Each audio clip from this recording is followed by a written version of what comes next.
పాడమ్మా.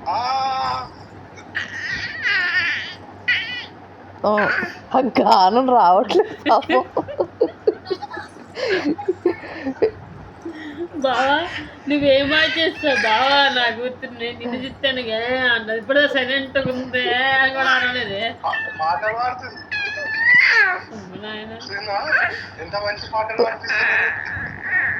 లెక్కలాడుతుంది ఏదో.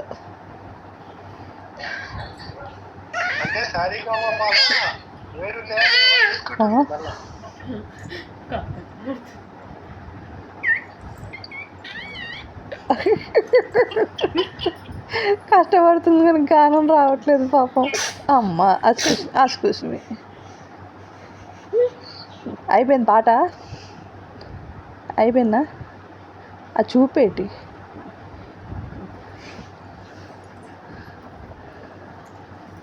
ఇప్పుడు మళ్ళీ బాగా ఏందో సార్ మళ్ళా బాగా స్టార్ట్ సరే అనండి. బాబ్బా తీసుకోండి. ఎక్స్ప్రెషన్ క్వీన్ నాట్యలక్ష్మి అయిపోయింది. గానం చేసి అలసిపోయాము మేము.